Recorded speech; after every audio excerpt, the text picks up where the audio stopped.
মাত্র 3 বছরের ব্যবধানে একই ছেলের কাছে আমাদের দুই বোনের বিয়ে হয়েছিল। ইচ্ছা না থাকলেও শেষ পর্যন্ত বড় বোনের স্বামীকে জীবনসাথী হিসেবে বিয়ে করতে হয়েছে।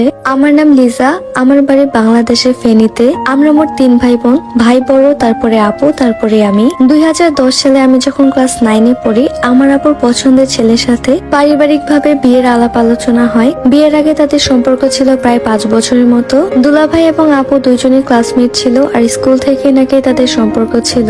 আপুর সাথে আমার বয়সের তফাৎ প্রায় 8 বছরের মতো।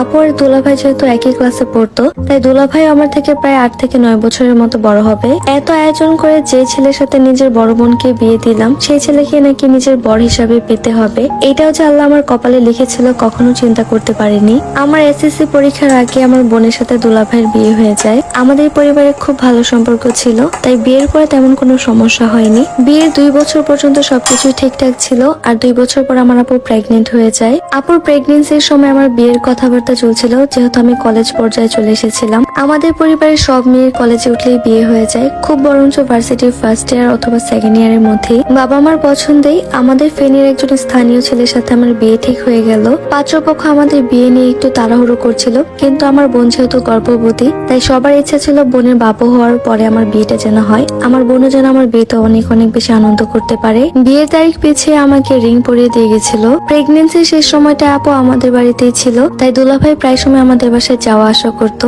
আর আপু যেহেতু প্রেগনেন্ট ছিল, তাই বেশিরভাগ সময় দুলাভাইয়ের যা কিছু প্রয়োজন হতো আমি দেওয়া নেওয়া করতাম। সেই জন্য দুলাভাইয়ের পছন্দ অপছন্দ সম্পর্কে আমার খুব ভালো একটা ধারণা হয়ে গেছিল।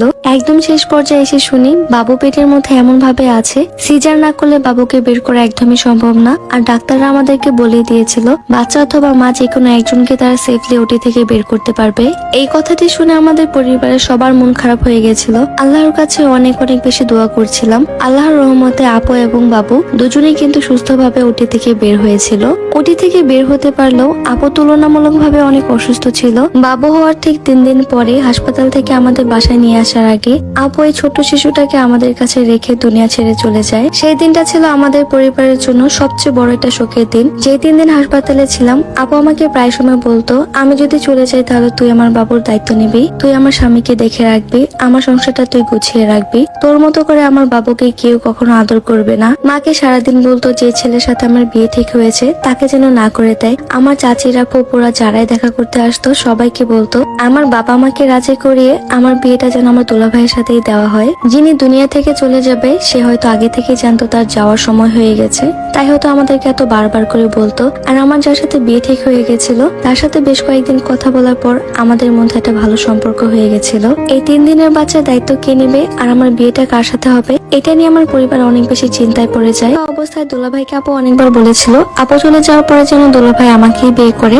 শেষ পর্যন্ত পারিবারিক ভাবে দুলাভাইয়ের সাথে কথা বলা হয়, আর দুলাভাই সম্মতি জানে আমাকে বিয়ে করবে। মাত্র 3 দিনের একটা বাচ্চাকে কখনোই দুলাভাই একা বড় করতে পারবে না। আর আমাকে যেহেতু আংটি পরিয়ে গেছিল, বিয়ে হয়নি, তাই দুলাভাই নিজে এসে আমাকে বলছিল তুমি চাইলে আমার বাচ্চার দায়িত্ব নিতে পারো, তোমার মতো করে হয়তো বা অন্য কোনো মহিলা তার দায়িত্ব নিতে পারবে না। তাই অনেক চিন্তা ভাবনা করে বাচ্চাটার মুখের দিকে তাকিয়ে বোনের শেষ ইচ্ছা পূরণ করে দুলাভাইকে বিয়ে করলাম। বাবু নিয়ে সংসার নিয়ে এখন আমি অনেক ভালো আছি আলহামদুলিল্লাহ। তাকে আমি কখনোই নিজের মায়ের অভাবটা বুঝতে দেব না। মাঝে মাঝে আমি চিন্তা করি আমার বিয়েটা যদি কয়েকদিন আগে হয়ে যেত তাহলে আমি কি করতাম এই বাবুর জন্য। আমার ময়না পাখিটার তখন কি হতো, কে দেখতো তাকে। আল্লাহ অবশ্যই উত্তম পরিকল্পনাকারী, সেজন্য হয়তো বা তখন আমার বিয়েটি হয়নি। এই গল্পটা আমাকে ফেনী থেকে একজন আপু পাঠিয়েছে। বোনের প্রতি বোনের ভালোবাসা দেখে সত্যি অনেক অবাক লাগলো। আপনাদের কাছে কেমন লেগেছে অবশ্যই কমেন্ট করে জানাবেন। ভিডিওটি কে কোন জেলা থেকে দেখছেন সেটাও কিন্তু কমেন্ট করে জানাবেন। আল্লাহ হাফেজ।